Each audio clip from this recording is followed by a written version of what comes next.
Good morning, church, and welcome to another Family Sunday. I'd like for us to pray this morning. If this Family Sunday program has been a blessing to you and your family, I want to just say thank you, Jesus. All right, I'd like for you to pray. Don't say, I'm single, I'm not married, you're not talking to me. Thank God for your spouse. Thank God for your husband. Thank God for your wife. And if you're still single, thank God for the man or the woman that God will bring your way, the good man and the good woman. Let's begin to raise our voices to God. Father, I thank you for my husband. I thank you for the blessing of my husband. I thank you because you have blessed me with this wonderful man. I thank you, O Lord, for this man that you have blessed me with, that we are building our future and our homes together. Father, we are grateful. Father, I say thank you. I thank you because you have blessed me with a companion that I can call my own, someone to do life with. I don't take this for granted, oh Lord. I am grateful. Thank you, Lord. In Jesus' name, we pray. I want you to take this second prayer point loud and clear. Say, Father, teach me to love my spouse unconditionally. Teach me to love my husband unconditionally. Teach me to love my husband on good days or not so good days. Some days he won't get it. Some days, we'll fall out. Father, Lord, regardless of what's happening, Father, teach me to love my husband, to love my wife unconditionally through every season that we go through. In Jesus' name, we pray. So, before I bring up our regional overseer to help us with whatever questions we may have today, I'd like to remind you of some things that I am sure you already know. I am convinced you already know them. So if you have questions, if you have any questions, IT, please. Okay. So we get your questions in real time. So scan the barcode, and we'll get your questions in real time. I'd like to remind you of something. I know you already know it. This is a reminder, right? So if you turn your Bible quickly with me to Ephesians chapter 5, we are going to be reading from verse 22.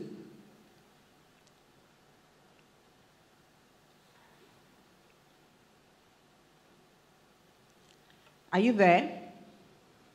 Are you there? Are you there? All right. Okay, so verse 22 says, wives, submit to your own husband. Note, your own husband. Wives, submit to your own husband, for the husband is the head of the wife, as also Christ is the head of the church. Men love this one. It is the weapon of your warfare. They like it. Didn't you hear when the man of God was saying you should submit? Is that what you are submitting to? Anyway, and he is the Savior of the body. Therefore, just as the church is subject to Christ, so let the wives be to their own husband in what? In how many things? In all things. My Bible says in everything. So it is unconditional in everything, right? Okay, so we go to verse 25 says, husbands, love your wives just as Christ also loved the church and gave himself for her. How many of our husbands here can give their life for their wives? Let me see your hand. Can you clap for them? Wonderful. God bless you, sir. They can literally lay their lives down for their wives, just like Christ loved the church. I mean, this is just an example of how men should love their wife. Just love your wife selflessly is just what the Bible is trying to say. I'm going to skip quickly to verse 28. It says, so husbands ought to love their own wives. Now, not your colleague at work, not your sister. He didn't even say your mother, not even your daughter. He said your own wives as their own bodies. Now, let me make this clear to you. If you don't know what it means to love somebody as your own body, I'll explain. It means, for example, you're at lunch at work, and as you're about to put that food in your mouth, you realize, I'm not even sure my wife has eaten. Then you pick up your phone and call her, babes, have you eaten? And she said, no, I've had a very stressful day. You put your food away and order food and send to her. That is what it means. Now, let me make it clearer. You know, they bring those fabrics to you and they'll tell you, oh, I have men's fabric. And they bring to you. You must not buy. You should ask them, don't you have women's fabric? Because I cannot buy for myself when I've not bought for my wife. It doesn't make sense. Does it make sense, ladies? It doesn't make sense. So that is exactly what the Bible means here. Pastor Tobi, am I correct? So that's what, you know, love as your own, I'm sorry, your own wives as your own bodies. He who loves his wife loves himself.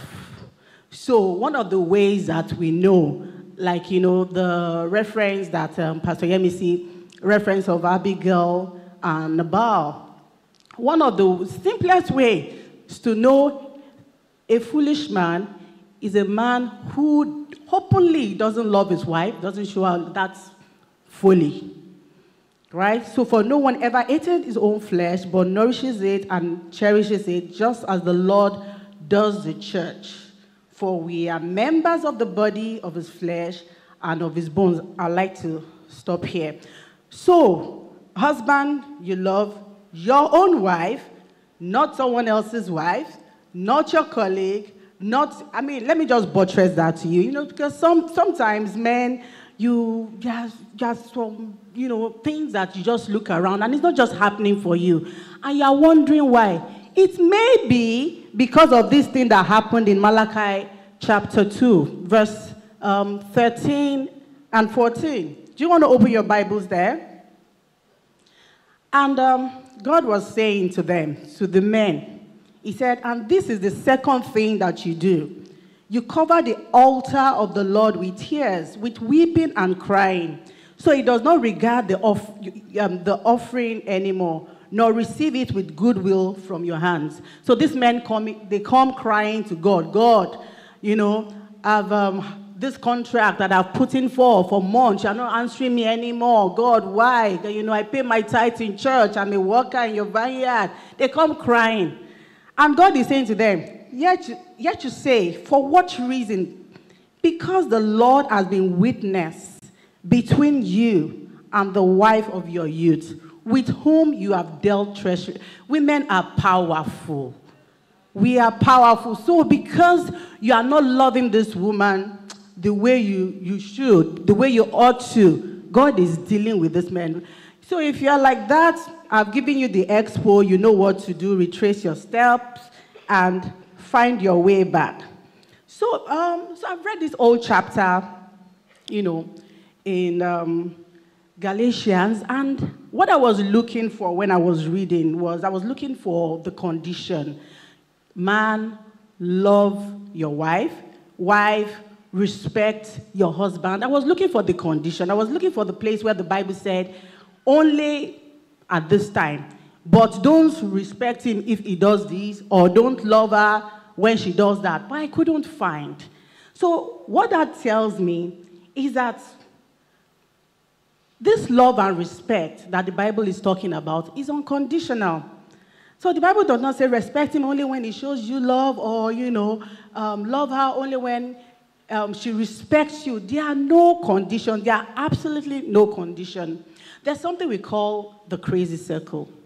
So the crazy circle happens in a lot of homes, and we don't know what it is. You just don't even know why you're upset, why you're angry with your spouse. So let's say the woman was disrespectful, for example, right, to her husband, and because she was disrespectful, the husband then goes to say, you know, this woman has no respect, she has no regard for me, and then he withdraws from her, and, you know, all the little things that he used to do that, you know, made her feel love, he withdraws it, and the woman in return says, this man, he used to do this for me before, you know, he used to do that for me before, he doesn't do that anymore, and becomes even more disrespectful rather. So that is what we call the crazy circle. It just keeps going on and on like that, and before you know, they're asking for a divorce. So in a crazy circle, who do you think should break that circle? Is it the man or the woman? Anybody? Ma? The woman. Why the woman though? So, well, I'll tell you. The one to break the crazy circle is the one that considers themselves more matured, more spiritually matured. So it's the one that is aware. So you are aware. You see what's going on in your home. You see that, we've been going around in these circles. This is not how we started. We used to be very close. We used to do everything together. And now because of something I did and, things just escalated and we can't seem to figure it out. Whether you are the woman or the man, it's not a competition. It's your marriage. It's your family we are talking about. It doesn't matter. You be the bigger person as soon as you realize that, it seems like we are going around in circles in this marriage. You be the bigger person and be the one to step up and, end that circle of craziness. Unconditional love is love that does not depend on the attitude or the actions of the beloved. Loving and respecting unconditionally does not make you a doormat, because I know that's what we women think. We are saying, does that mean that, my husband, and there are some men that, after today's service, they will say, did you not hear what they said in church? When I say jump, just ask me how don't question me. I'm the man of that. No, that's not what it means. Absolutely not. That's not what it means. So women respecting our husband does not mean, we take everything they say, hook, line, and sinker. We don't have a mind of our own. No, absolutely not. That's not what it means. It only means that you can have, opposing opinion. You can have a different opinion. You can have different ideas, but respectfully present your case. Some of us women, our mouths, geez, right? So respectfully, if you can boldly stand and call your husband, you say, you this useless man, you this foolish man, that tells me that you are even more useless than the person you are talking to, because how did you open your eyes and marry a useless man? Or how did you look at all the men that came to you and it was that foolish one that you chose? There must be something wrong with you yourself. So it doesn't mean that, love your wife, so I'm going to take all this, anything, taking all our excesses. That is not what it means. It means that whatever you need to do, you do it in love. Even when you disagree, you can disagree in love, right? So, I know you have a lot of questions popping up right now. I do too. So I'm going to invite our regional overseer to bail me out with the questions. So please scan the barcode to ask your questions.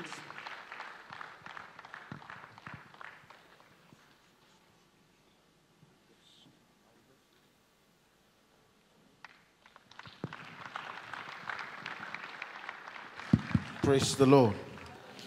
Hallelujah. If you can remember our wife when they have not eaten, our wives should remember us when we need to pay school fees. Men, am I lying? So you are here, you are saying yes. Praise the name of the Lord. Can you please celebrate the people in charge? Before we go on, I want us to quickly do something. I hope I have time. Pastor Shaya, please permit me to just overshoot a bit. Can I have this hymn quickly so that I want us to sing it? I was in a wedding yesterday and I've sang this hymn. Let me say, I've been in the choir early days of my life and I've sang this hymn a lot of times. And yesterday I sang it differently and it ministered to me. So I want us to sing it, and I want you to look at the words of that song, because whatever we are doing here is to have an idea of a Christian home. So let me tell you one thing, that everybody needs to have a vision for their life.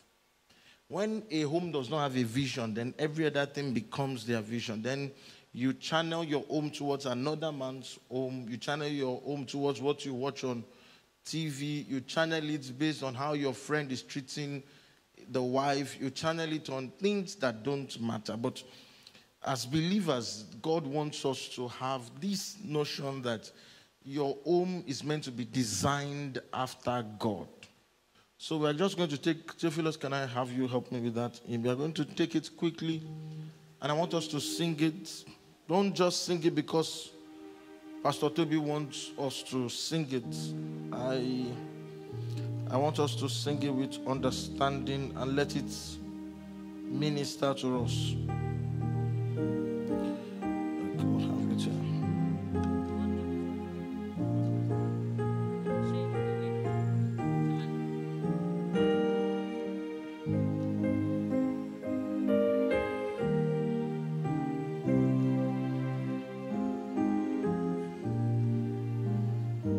Organ, please.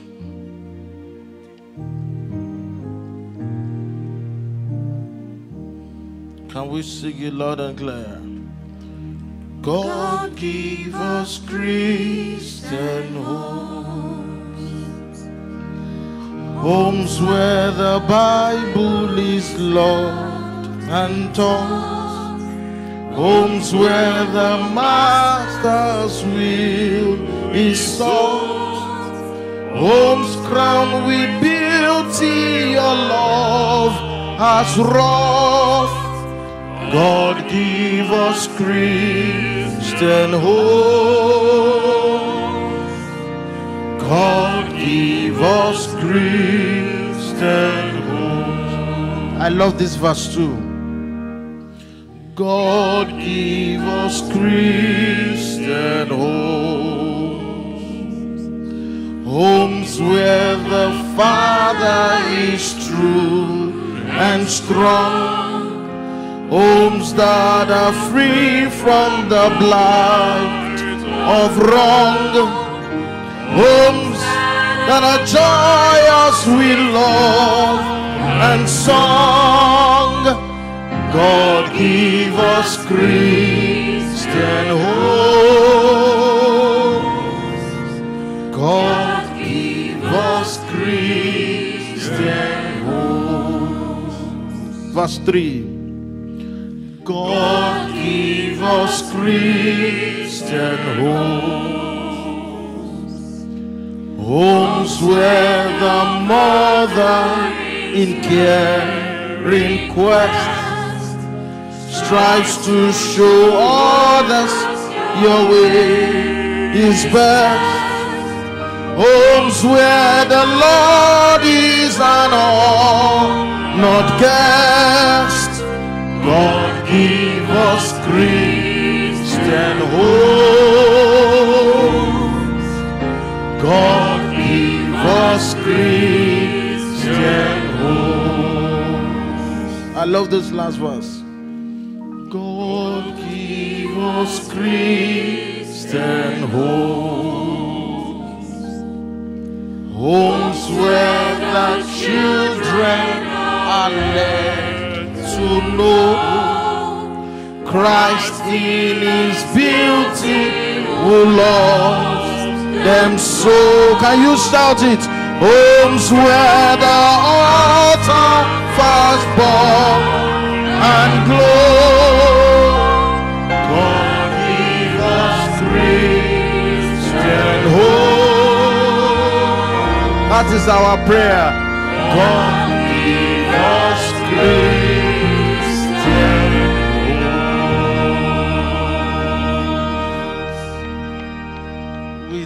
With this point, you have seen that here is a song that captured everything we have been trying to explain. And like I said, if you don't want a Christian home, then it is your choice. But I'm telling you that this kind of home that we have heard about today, that we have read, is a home that captures love. And also a home that captures what? Respect. And listen to me, by the commandment of God, that is the way that we can get to that point where we can say our home is a Christian home. So many people are victims of what I call terrible homes growing up. Homes where there is no care. Homes whereby you have seen your father cheating and your mother is still kneeling down. Homes whereby you have seen your mother cheating. Homes whereby you've seen a lot of fights. Homes whereby anything can be a weapon in the house. If that is the kind of home that you have grown up, then you should not allow your past to define you. We are looking at building a Christian home. The day all of us here build a Christian home, then the kingdom of darkness will be in serious trouble. Because, look at it, the home where the fire altar burns and glows. Let me see the devil that can come into that home. Homes where the father is true and what? And strong. True to himself, true to the family, true to his children. The homes that are free of blight and wrong. One of the reasons why this topic, I told them when they said this is what they are treating, I said it's not something we can finish. Because so many people don't understand that one of the things that can make a woman to respect you is love. One of the things that can make a woman to submit to you is when you love the woman so much that it becomes that the person gets to that point and just begins to submit to you. That's the original design of God for women. And when you look at the other angle again, one of the things that can make a man love you dearly is when you respect him so much. Am I right or wrong? Nobody wants to go to where they are tolerated. Everybody wants to stay where they are what? Where they are celebrated. But the problem is this. Women are getting tired of doing the same thing and not seeing a change in men. And some men too will say, oh, I'm tired of trying to show this person so much love.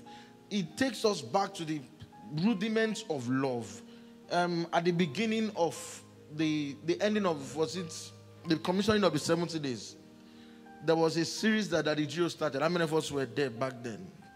He was talking about what? He didn't stop. He went on for like 3 weeks. And I kept on following that teaching. And he was breaking it down that love is everything. Love is not pompous. Love is not proud. Love is not tired of saying sorry. Some men, where they come from, in their village, they never say sorry. Sorry is a sign of weakness to them. Some men don't even know how to say sorry to their own children. It's not a sign of weakness. It is a sign of somebody who is mature when you say sorry. Even when you are wrong. When you have a woman also that cannot also stand in that gap of respect. And I say this to women. I did not write it. I did not plant it there. I did not put it there. Can we look at the book of Proverbs 14 chapter 1? Can we have it quickly? Then we go into our question. I want us to look at that scripture. Why did he write this thing? He's the wisest man that we're told that ever lived. What does Proverbs 14:1 says? Can I have it quickly? It says what? Every what? Wise woman builds a what? A house. But a foolish one, what does she do? She tears it down. And thank God that today, we didn't plan it before, happens to be the beginning on the teaching of Abigail, who could stand in the gap for her husband, knowing well that her husband is so foolish. But she could have said, well, just go and kill yourself. She decided to stand in the gap. She decided to be that woman that can always stand in the gap. When you don't respect your husband, when you abhor everything that he has done against you, you now build it on that platform of disrespect. Know that very soon love will be out of that marriage. And in this church, I don't want a marriage where two people cohabit. That's what the enemy wants to do. They are just cohabiting together, waiting that one day death will kill somebody and somebody will go. That's not the design of marriage. The design of God is what we have sung in that song, that a good Christian home is a home whereby issues are resolved. Stop pancaking your marriage. You know when they say pancake? They see you together. When you sit at the event, you are snapping, selfie. But by the time you get into the car, you are deleting all the pictures. Don't pancake it. When everybody will see you two that you are together. When you go for functions, the hand you never held in the bedroom for 6 months, you are now holding it in public. You are wasting your time. So you need to come to that place that you need to show unconditional love. That's why God says, men, these women require love. That Ephesians 5 we read. And God is telling us also that women, these men require what? Respect. The moment you begin to breathe on those two things, then you are walking towards a Christian home. And a Christian home is the home whereby wherever their children are, the hand of the Lord is over them. A Christian home is whatever they lay hands together. I know men in this country, anytime they are doing anything big men in this country, they send their wives to prayer mountains. Go and pray. Just be praying. You don't worry. And when the thing happens, you see the Gucci, you see the bag, you see the cars, you see the LX570, you see they spoil it because they know that this is my prayer warrior.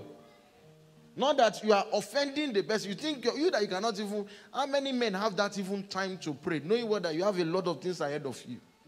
And when God says, I will give you an helpmeet, somebody that can follow you to a church like this, somebody that can sit down behind you, should be on your payroll. He says, when are we starting that prayer again? If you start, I have like 2 million for you. And you know, once a year, the year will start. Say, don't worry, I start from tonight. You understand what I'm trying to tell you? One of the best prayers you can get from, I'm telling you, is when your wife prays for you. And I'm telling you, one of the best prayer you can get is when your husband decides to what? To pray for you. When last did you pray together? And you, as you are holding hands, in your mind you are saying, liar, deceiver. You want to see this one praying. Some people in church, that's why they're shaking and they are laughing. Hey, God, you are trying, you know. This one that thunder should strike now and let everything scatter here. That is not what we want.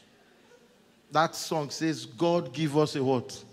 Christian home. That is the home that when your children go to school, parents will come and meet you and say, why is your child like this? Can we learn from you? From there you begin to minister to them. I pray for all of us that the Lord will give us Christian homes.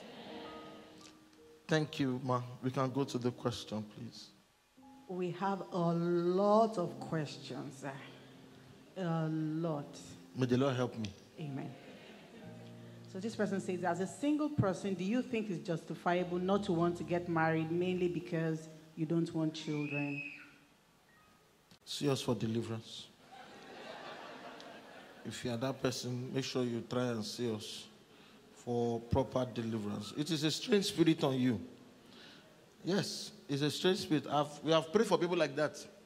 That once, the first time they had the encounter, they said, that area, don't go there. And to the glory of God, today they are married.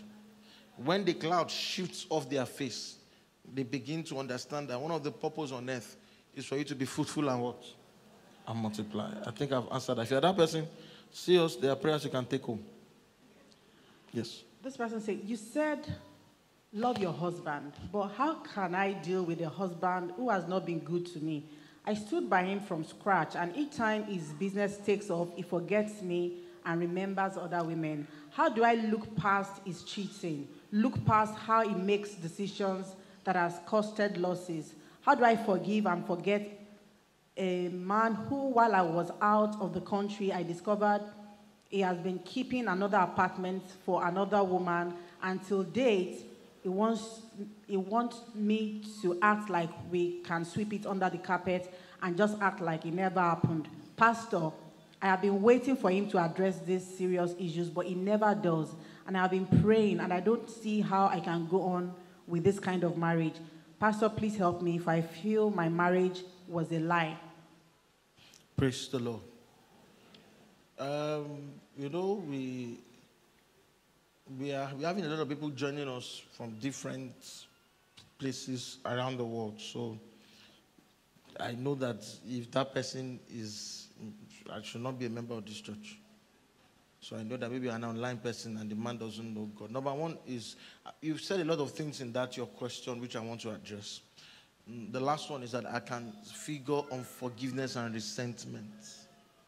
That's where I'm going to start from. There's a level of unforgiveness in you, and you resent that person a lot. So even if we want to help you, if you don't forgive and let go of that resentment, the hands of God will be tied.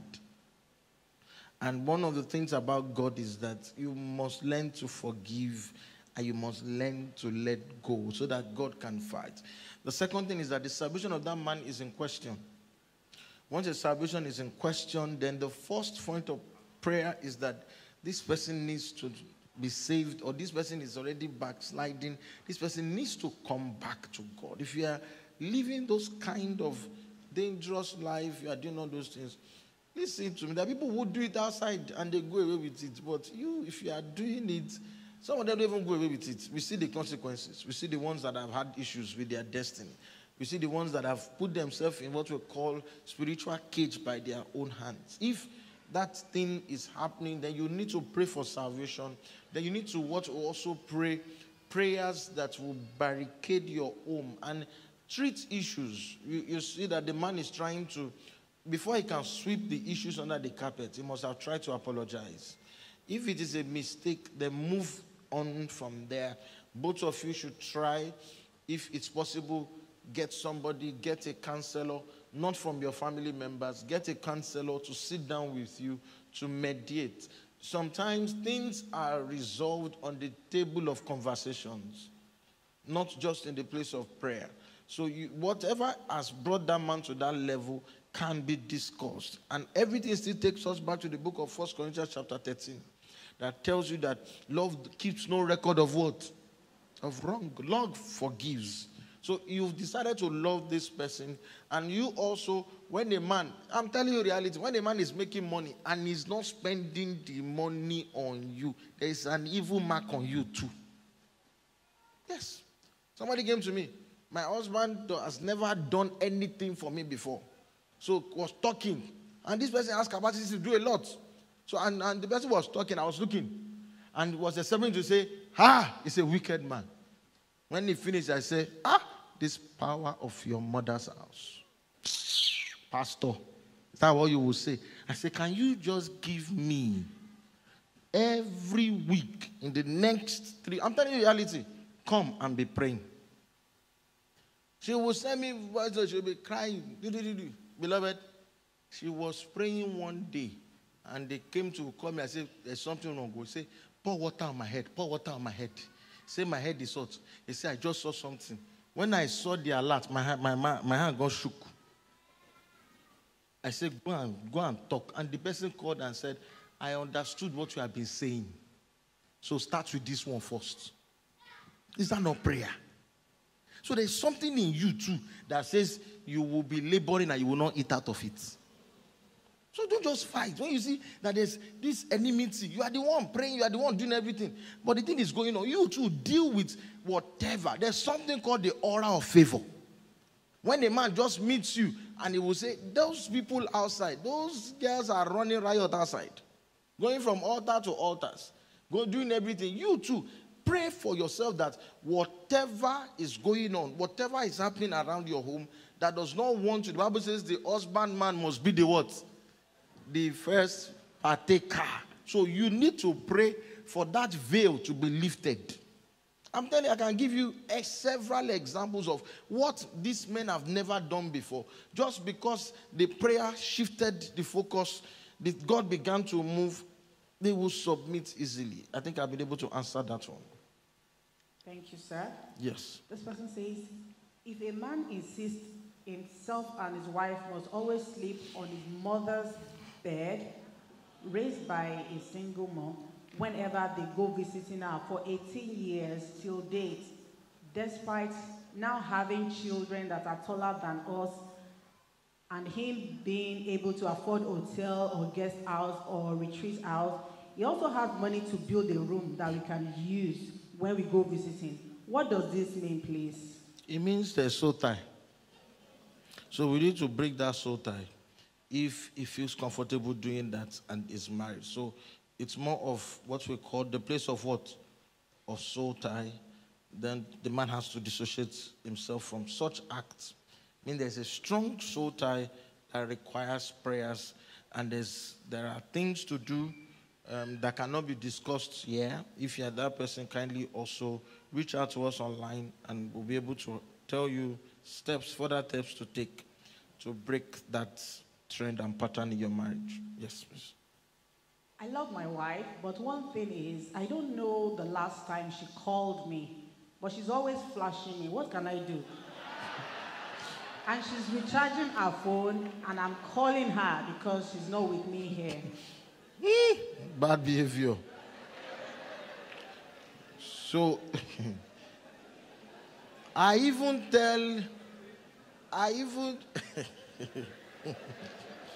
so the issue is that she's always flashing. And, well, okay, we can answer it two ways. If she's always flashing, you to buy her credit to stop flashing. Then if you now buy her credit, she's flashing, you to flash her back. And say, the money I sent is for calling and not flashing. I even tell women that they are being chased, that if the man is the same axis with you, and is always using internet call, it means he's a stingy man. If they are always calling you on WhatsApp, let's know how sincere the man is. Let him use credit small. Not that he's using for cheap route. And if you are that lady, you can see that what gets to men is very small. As small as I'm giving you my attention, but you are always flashing. So, and if you check, that lady must be suffering what we call tight-fistedness, which is aka gum. So if you are that person, you are hearing now, they don't like the fact that you are what? You are flashing. That flashing means I can't spend my money on you. Can't give you my substance. So that person should have a rethink and please realign their ways. Thank you so much. This person says, my husband is a believer. I think an unbeliever, I don't know. She said believer, unbeliever. If there's a word like that, believer, unbeliever is what she wanted to say. I force him to come to church every Sunday. Sometimes he agrees and sometimes he doesn't. Most Sundays we end up having an argument because he doesn't want to go to church. I love the church and I sincerely want to serve God all my life, but I feel my husband is the opposite. He claims to know God but doesn't want to do the will of God. He says he's a Christian, but he's not born again. What do? I just wish we can be on the same page and serve God together and raise our children in a godly way. All right. Meaning you guys got married as unbelievers. Oh, there's no crime in that. The fact that he's coming to church, I clap for him with you. So I celebrate that kind of man. Can you make clap for that man? Bless you. There are people who enter here by accident and they have become people that are on fire for God. So when your husband comes to a church like this, one of the things you do is to prepare him in the place of prayer for the service.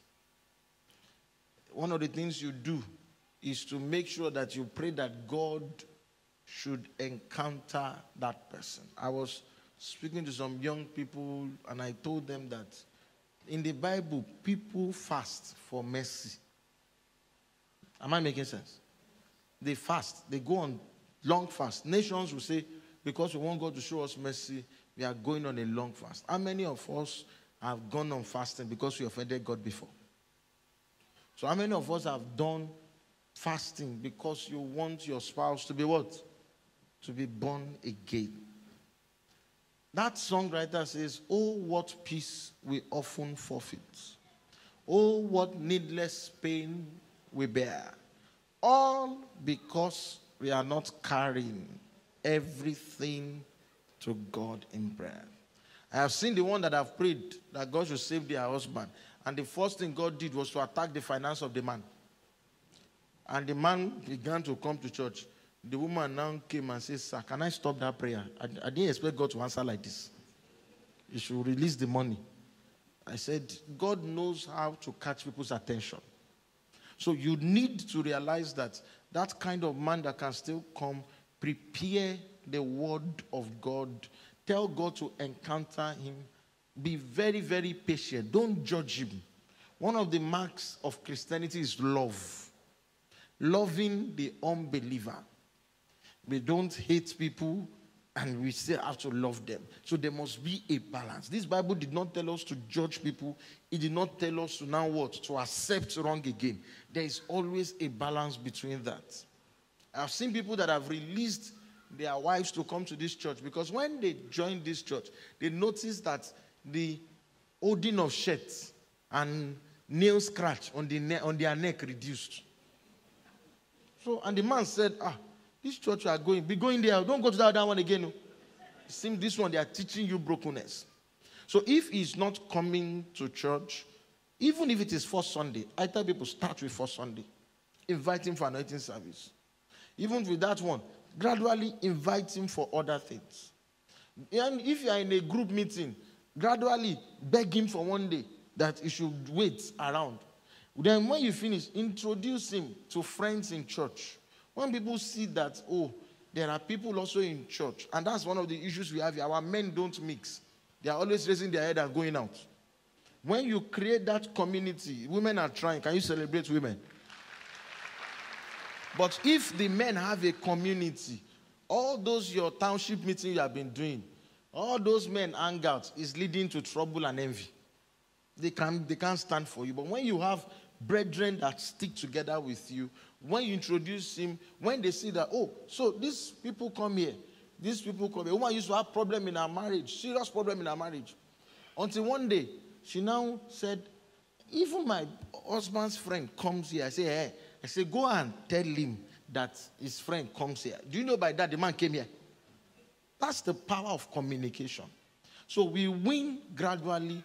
Have you fasted about his salvation? Have you fasted about God encountering him? One of the best way a man can encounter God is if he should close his eyes and Jesus shows himself up to him and say, change your life. Those kind of people, they don't backslide. Because they had one-on-one what? Experience. I think by doing that, that man will be able to what? To stabilize his salvation and help him. Don't judge. Does he have weakness? Gradually walk the journey with him till he comes to that place of personal encounter with God. I think I'll be able to answer that. Thank you, sir. This person says, my husband can keep malice for months or even years. What can I do? Tell him to go to a fire if he keeps malice for years and for months. It still comes to the place of, is he a believer? Is he a Christian? When you see somebody who likes to keep malice, what I will advise you to do as a believer is to not offend them. Avoid offending them and always learn to discuss situations with them. And please, when you are having a family discussion, always ask your partner, what am I doing wrong? If you don't know what you are doing wrong, then there will always be clash. There will always be situations. But if you can ask, what am I doing wrong? It will help. Yes, ma'am.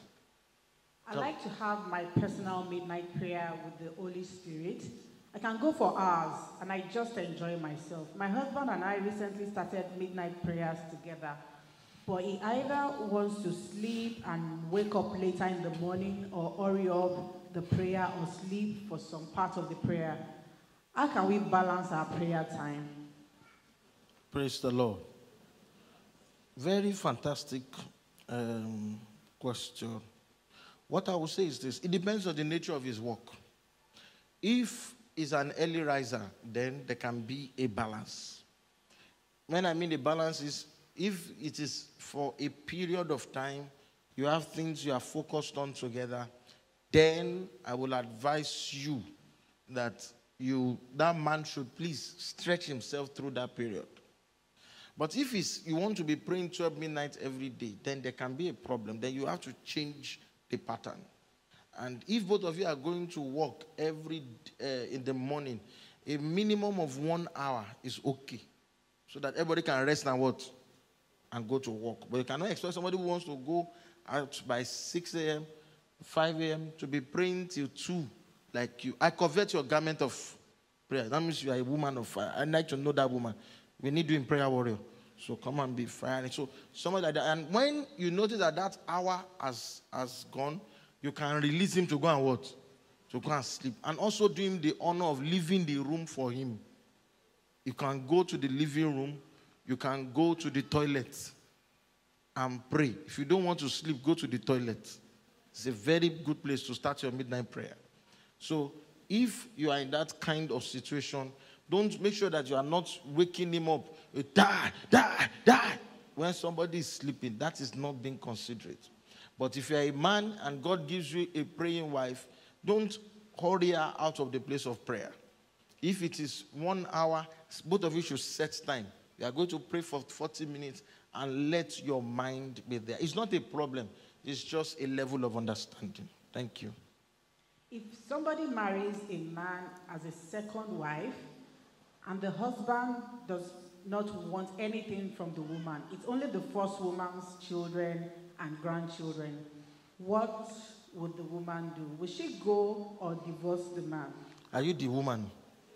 So, serious, that one is, if you should not be married to somebody who is married before, except there are biblical reasons to do that. So we can't answer that question. If you are the second wife, then the Bible comes to the place of restitution. You need to make proper what?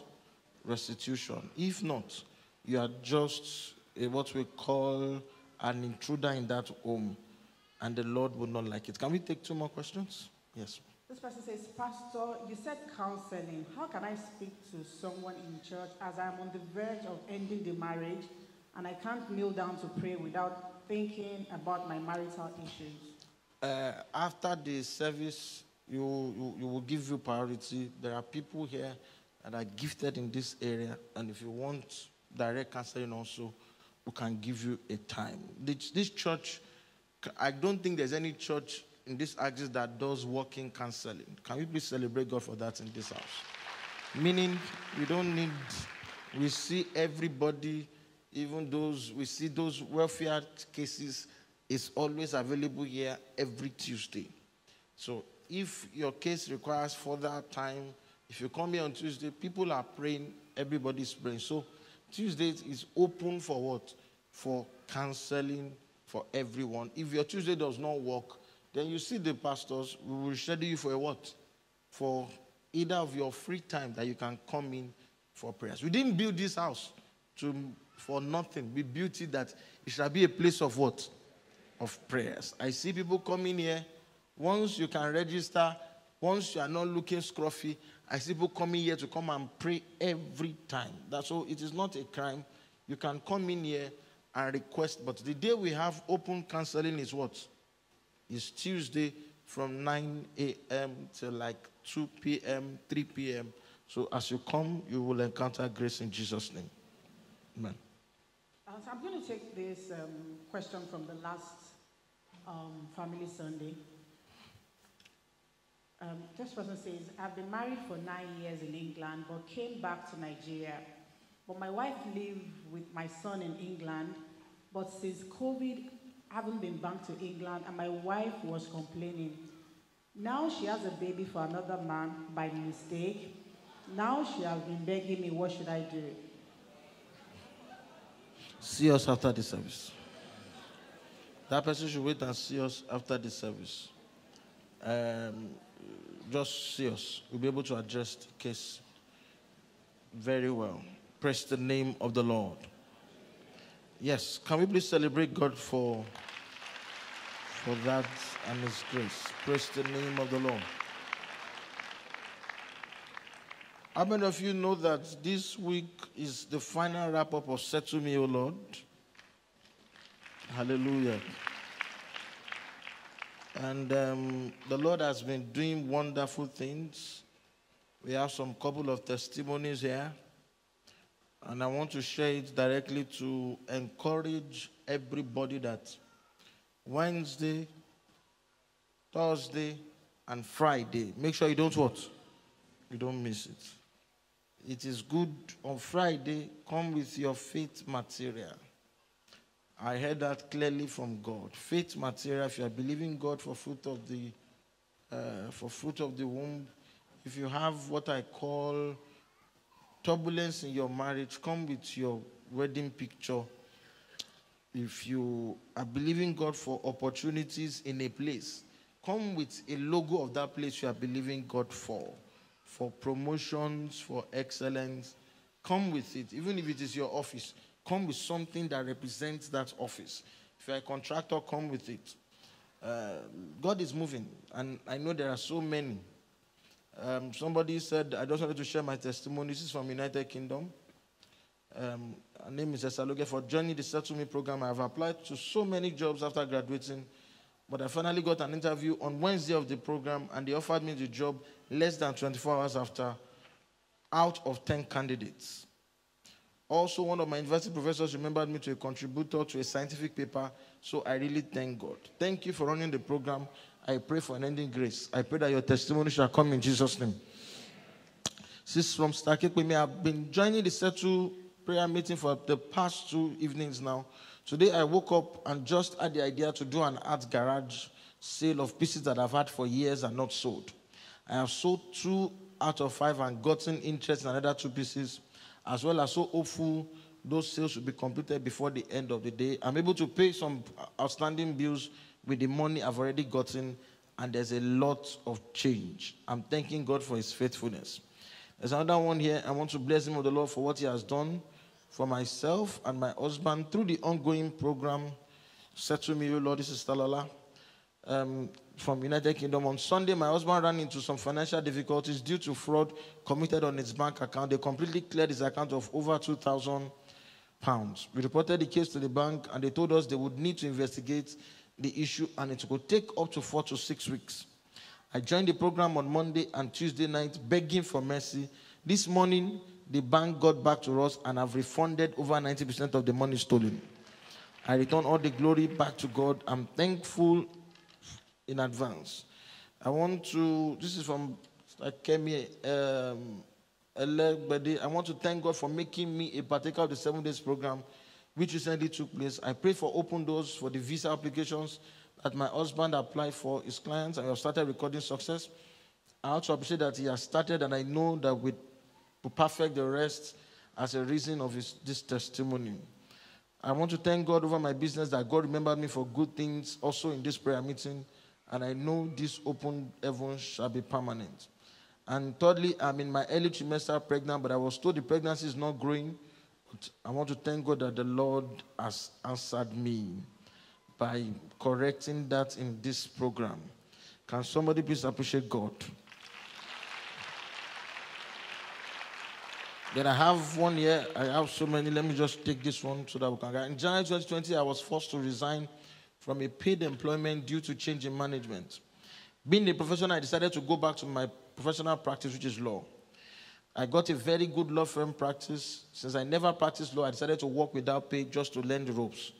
While doing this, I kept applying for jobs in financial institutions just to do what I know, what to do best, all to no avail. The feedback I get after the scaling through phases of interview session is, we are sorry, we want a younger person for the job. And this person's age is 51. They say they want a younger person. I started searching for a job and focused on my law practice without pay, all thanks to my husband who supported me 100% financially. May God bless men like that. Exactly 2 weeks ago, I woke up receiving a text message that I should call for the group CEO of an investment company. And when I tell you it's a big company, I never applied for this job. The job found me. I had a panel interview which was excellent. In fact, the GCO told my husband that she was told I performed excellently well during the interview. 2 days after, I was invited to meet the GCO for the final stage. She told me she kept seeing my face anytime she thought of who she can trust to do the job and deliver. Age was no longer an issue.